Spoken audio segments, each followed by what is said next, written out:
तो आज की इस वीडियो में लोग देखने वाले हैं कक्षा 12वीं की भौतिक विज्ञान का अध्याय 2।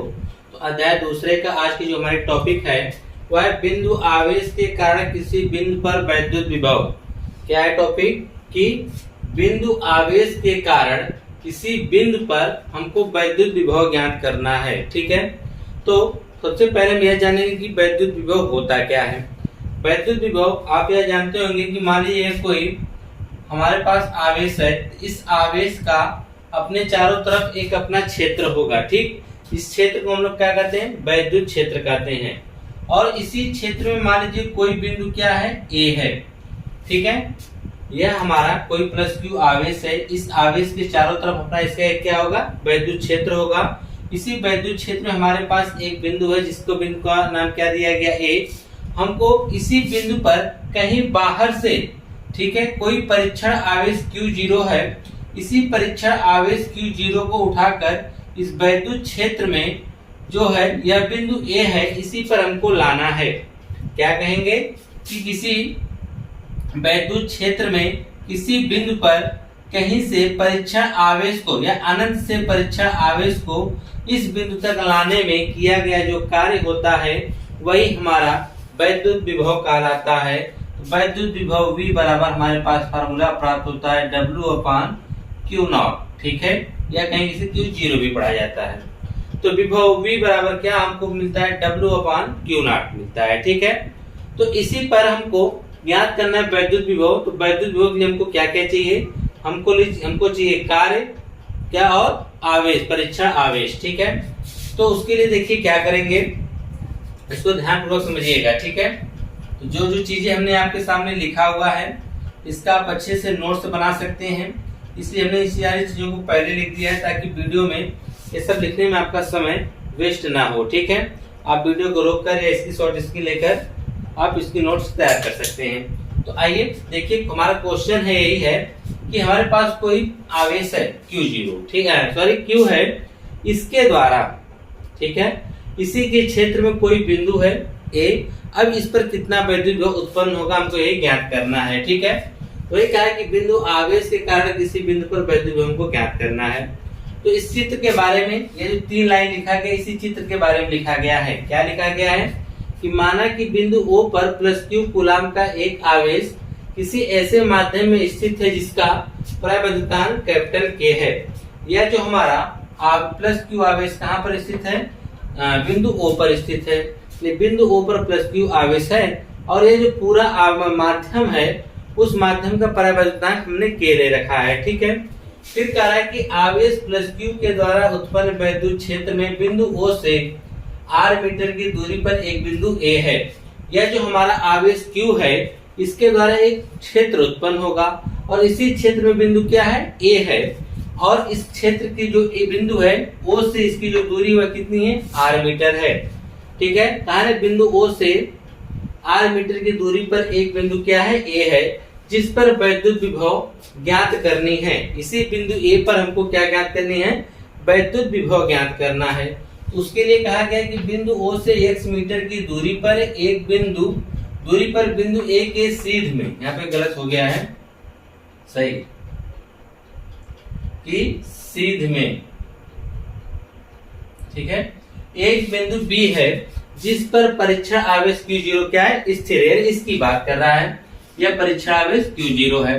तो अगर आप इस चित्र को समझ लेते हैं जो हमने आपके सामने बना रखा है, तो ये सब आपको याद नहीं करना है, सब कुछ इसी चित्र में ही है। आप चित्र को देखकर ये सब चीजें लिख सकते हैं। क्या लिखेंगे कि एक बिंदु O है जिस पर परीक्षण आवेश प्लस Q स्थिर है और ये जो पूरा माध्यम है उसका परावैद्युतांक क्या है, कैपिटल K है। ठीक, फिर कहेंगे इस प्लस Q आवेश के द्वारा इसका एक वैद्युत क्षेत्र उत्पन्न होगा और इसी वैद्युत क्षेत्र में हमको हमारे पास एक बिंदु क्या है, कैपिटल A है। O से इस A की दूरी कितनी है, स्मॉल R मीटर की दूरी पर है। यानी O से जो A है वह कितनी दूरी पर है, स्मॉल R मीटर की दूरी पर है और हमको इसी A पर ही वैद्युत विभव ज्ञात करना है। तो हमको कहाँ पे ज्ञात करना है, वैद्युत विभव A पर। तो वैद्युत विभव हम ज्ञात कैसे करते हैं, हमने अभी बताया कि वैद्युत क्षेत्र में हम कहीं अनंत से किसी आवेश को लेकर आते हैं ना, तो हमने इस वैद्युत क्षेत्र से बाहर कहीं पर एक बिंदु B लिया है। जो कि O से उसकी दूरी कितना है, x मीटर है। ठीक है, तो यह बिंदु B जो है वह A के सीध में ही है, तो O के सीध में कहिए या A के सीध में कहिए। ठीक है, और उसकी दूरी कितनी है, O से लेकर B की जो दूरी है वह x मीटर है। तो बिंदु B पर हमने एक परीक्षण आवेश क्या रख दिया, Q0। इसी Q0 को B से उठा के कहाँ लाना है, इस वैद्युत क्षेत्र कहाँ लाना है, A में लाना है। जो ये हमारा परीक्षण आवेश Q0 है, इसके द्वारा अपना एक क्षेत्र उत्पन्न हुआ है। ठीक, इसी क्षेत्र में बिंदु A है और इस क्षेत्र से बाहर एक बिंदु B है जहाँ पे परीक्षण आवेश Q0 रखा गया है, उसी को उठा के कहाँ लाना है, बिंदु A पर लाना है। तो उसको लाने में हमको क्या करना पड़ेगा, कार्य करना पड़ेगा। जब हमको कार्य मिल जाएगा और परीक्षण आवेश Q0 दोनों को हम भाग करके यहाँ से क्या बता देंगे, विभवांतर बता देंगे। ठीक है, तो जो चीजें इस चित्र को देखकर ये सब आपको क्लियर हो गया होगा कि एक बिंदु O है जिस पर प्लस Q आवेश स्थिर है, और ये पूरा माध्यम जो है जिसका ऐसे स्थिर है, जिसका पूरा वैद्युतांक क्या है, कैपिटल K है। और यहाँ पर आप कहेंगे कि बिंदु O पर जो प्लस Q आवेश है, इसके वैद्युत क्षेत्र में हमारे पास एक बिंदु क्या है, A है, जो कि O से इसकी जो दूरी है वह R मीटर की दूरी पर है, और हमको इसी पर क्या ज्ञात करना है, वैद्युत विभव ज्ञात करना है। फिर आप बोले हैं कि इसी बिंदु O से, या आप यह कह सकते हैं कि बिंदु A के सीध में, ठीक है, बिंदु O से x मीटर की दूरी पर एक बिंदु B है जिस पर परीक्षण आवेश Q0 को रखा गया है। अब हम क्या करेंगे कि परीक्षण आवेश Q0 को उठा के कहाँ लाना है, बिंदु A पर लाना है। तो जब हम लोगों ने यह देखा कि बिंदु O पर प्लस Q आवेश है और B पर जो है प्लस Q0 जो है, इसे Q0 भी कहीं कहा जाता है, तो हम लोग क्या करेंगे कि जब देखेंगे कि दोनों के दोनों आवेश धनात्मक हैं, तो इस पर क्या लगेगा, प्रतिकर्षण बल लगेगा। जब आप देखेंगे दोनों के दोनों आवेश कैसे हैं, धनात्मक हैं, तो प्रतिकर्षण बल लगेगा। तो वह बल कितना लगेगा, यह ज्ञात करने के लिए हम कूलाम के नियम का प्रयोग करते हैं।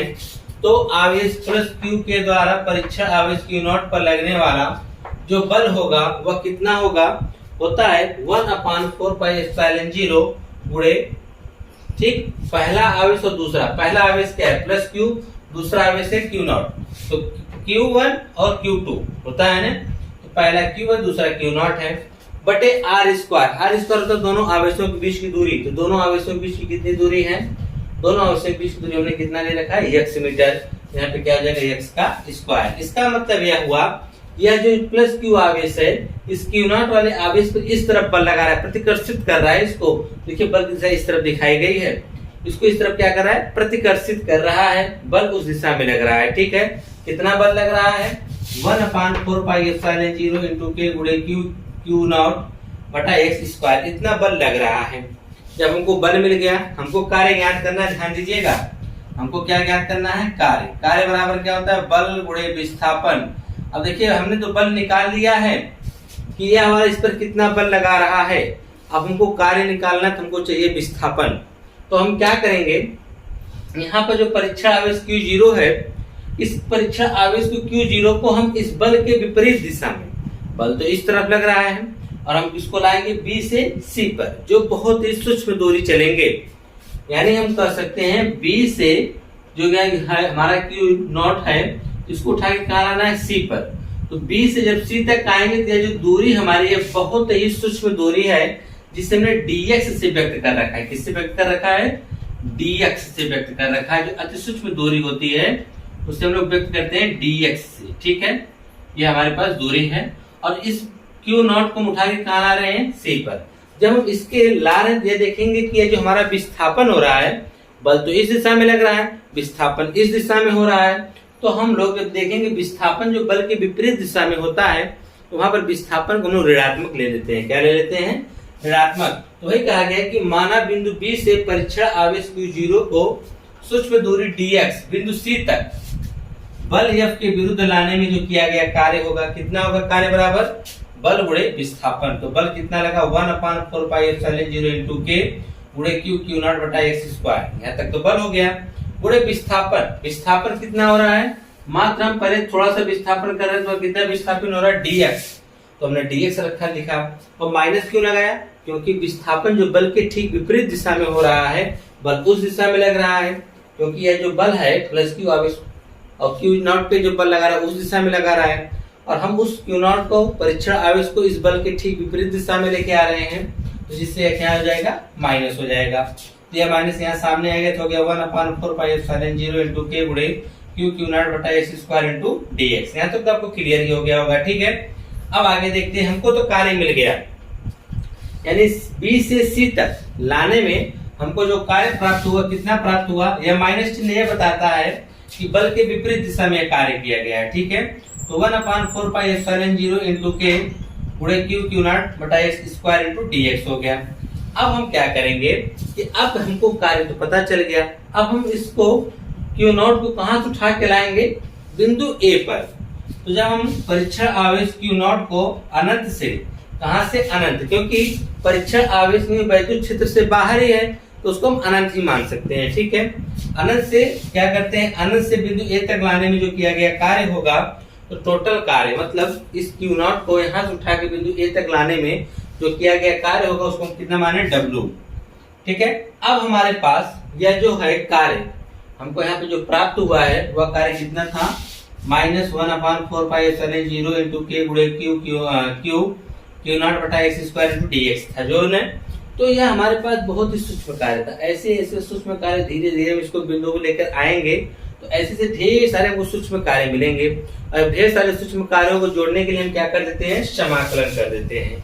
ठीक है, अब समाकलन कहां से करेंगे, हम ला कहां से रहे हैं, अनंत से, कहां तक लाएंगे, बिंदु यहां से आर तक लेके आएंगे। ठीक है, तो हम हमारे जो कहां से कहां तक ला रहे हैं, कार्य कितना हो रहा है, कार्य तो यहीं पर होगा ना, यहां से ले रहे हैं और यहां तक ला रहे हैं, कार्य यही नहीं हुआ। तो यह कार्य कैसे निकालेंगे, तो हमारे पास अनंत से ला रहे हैं कहां तक, बिंदु आर तक लेके आ रहे हैं। ठीक है, तो ये हमारा हो जाएगा।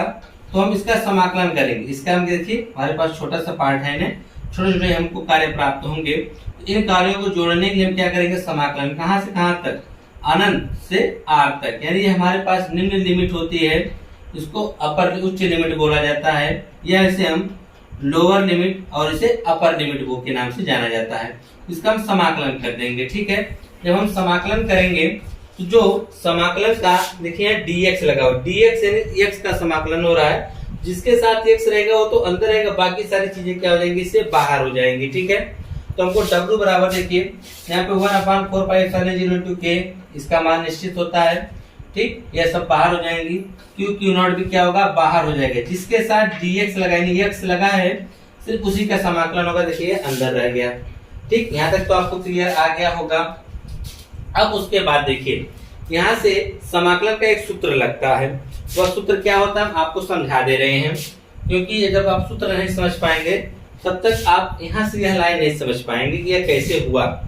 यहाँ पर एक सूत्र होता है समाकलन का, कि समाकलन x की पावर n का आपको dx करना है। ठीक है, इसका समाकलन करना है, तो इसका जो फार्मूला होता है तो वह जानिएगा x की पावर n प्लस 1 बटा n प्लस 1 होता है। ठीक है, इसका समाकलन, तो यह फार्मूला यहाँ पे लगाया जाएगा। तो देखिए यह फार्मूला कैसे लगा, इसको हम यहाँ ऊपर लिख दे रहे हैं। क्या फार्मूला हमारा है, x की पावर n प्लस 1 बटा n प्लस 1। ठीक है, अब इसका हमने कैसे हल किया, यहाँ पे दे रखा है समाकलन ऑफ 1 माइनस एक्स स्क्वायर, इसे हम इसको ऊपर लेके जाएंगे तो हो जाएगा समाकलन ऑफ माइनस एक्स स्क्वायर जाते -2 हो जाएगा। ठीक, इंटू इसका dx तो लगा हुआ है तो dx आप लगा दीजिए। अब उसके बाद देखिए क्या होने वाला है, यह माइनस है तो रहने दीजिए। ठीक है, अब इसका आप देखेंगे कि जो यहाँ पर n था उसकी घात में 1 जोड़ दिया गया है, यानी x की घात जो -2 है उसमें 1 जोड़ दिया गया, और उसी चीज से नीचे क्या कर दिया गया, भाग कर दिया गया है। इसी घटिया से क्या किया गया, भाग। देखिए यहाँ पे x पर n प्लस 1 और n प्लस 1 से क्या किया गया, भाग। यहाँ पे x की पावर क्या -2 प्लस 1, तो -2 प्लस 1 से क्या करेंगे, भाग कर देंगे। यहाँ पे हो जाएगा माइनस, इसकी घात घटाएंगे क्या आएगा, -1, और नीचे देखेंगे घटाएंगे क्या आएगा, -1। -1 से माइनस क्या हुआ, कट गया, तो x की पावर -1, x पावर -1 का मतलब क्या हुआ, 1/x। तो यहीं पे देखिए इसको जब हमने हल किया तो हमको क्या मिला, 1/x मिला है। क्या मिला है, 1/x मिला। ठीक, तो यहाँ पर हम इसको रहने आप बाद में समझ सकते हैं, सूत्र यहाँ पर है। अब यहाँ पर हमने क्या किया, हमने इसका समाकलन कर दिया, और आगे लिमिट, लिमिट कहाँ से कहाँ तक, लोअर लिमिट से अपर लिमिट तक, ठीक है, यानी अनंत से r तक। अब हम क्या करेंगे, सबसे पहले ये अपर लिमिट होती है, ये लोअर लिमिट, तो x का मान एक बार हम अपर लिमिट रखेंगे और एक बार लोअर लिमिट का मान रखेंगे, ठीक है। तो 1/4 पाई एप्सिलॉन 0 इनटू k गुणे q q नॉट कोष्टक में, अब यहाँ पे x में क्या करेंगे अपर, फिर उसी में से घटा देंगे कौन सा लोअर, ठीक है, यानी 1/r माइनस 1/x, यही मानो यहाँ पे r रखेंगे तो ये हमारे अपर लिमिट हो जाएगा, ठीक है। फिर माइनस इसमें से घटा देंगे इसको लोअर लिमिट को लिख के, ठीक, x यहाँ हमने यह मान रख दिया। और देखिए 1/4 पाई एप्सिलॉन 0 इनटू k गुणे q q नॉट बटा कोष्टक में 1/r माइनस 1 बटा अनंत, ठीक है, 1 बटा अनंत कहिए या इन्फिनिटी कहिए, तो उसका जो मान होता है वह कितना होता है, 0 होता है, ठीक है। वो जब 0 होता है, इसका हमने मान 0 किया, अब इसमें से 0 घटाएंगे कोई मतलब तो निकलेगा नहीं, तो हमको w बराबर मिल गया 1/4 पाई एप्सिलॉन 0 गुणे के q नॉट बटा r, इतना हमको क्या मिला, जूल, यानी हमने कार्य को प्राप्त कर लिया है। जब हमको कार्य मिल गया, हमको कार्य कितना करना पड़ेगा, वहां अनंत से बिंदु ए तक लाने में 1/4 पाई एप्सिलॉन 0 इनटू k गुणे q नॉट बटा r जूल, इतना हमको कार्य करना पड़ेगा। परंतु हमको कार्य नहीं बताना, हमको विभव बताना था कि बिंदु ए पर कितना विभव होगा, तो प्लस q के कारण बिंदु ए पर हम विभव जब निकालेंगे तो विभव v बराबर क्या होता है, w/q नॉट होता है, ठीक। तो w का मान कितना है, हमने w का मान रख दिया कि 1/4 पाई एप्सिलॉन 0 इनटू k गुणे q नॉट बटा r, एक इसका मान है w का। अब पूरे के बटा में क्या है, q नॉट है, q नॉट से q नॉट क्या होगा, कट जाएगा, तो क्या आएगा, v बराबर 1/4 पाई एप्सिलॉन 0 इनटू k गुणे q/r क्या होगा, बच जाएगा, ठीक है। विभव मात्रक क्या होता है, वोल्ट होता है। यहाँ पर हम निर्वात हो या वायु, उसके लिए k बराबर क्या रख देते हैं, 1 रख देते हैं। जब 1 रखते हैं तो v बराबर हमको मिलता है 1/4 pi epsilon 0 into q/r volt, ठीक है। यह हमको मिल गया कि इस प्लस q के द्वारा बिंदु a पर हमको कितना पर विद्युत विभव उत्पन्न होगा, 1/4 पाई एप्सिलॉन 0 गुणे q/r वोल्ट का होगा, ठीक।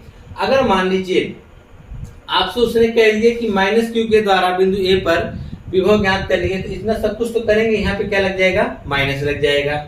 जब यहाँ पे माइनस होगा तो यहाँ भी क्या हो जाएगा, माइनस होगा, और यहाँ पर भी क्या लग जाएगा, माइनस, और यहाँ पर भी सबसे पहले क्या आ जाएगा, माइनस, यानी q का मान जब हम माइनस कर देंगे तो यहाँ भी q का मान माइनस होगा, तो इसलिए v बराबर आ जाएगा -1/4 पाई एप्सिलॉन 0 गुणे q/r वोल्ट होगा, ठीक है।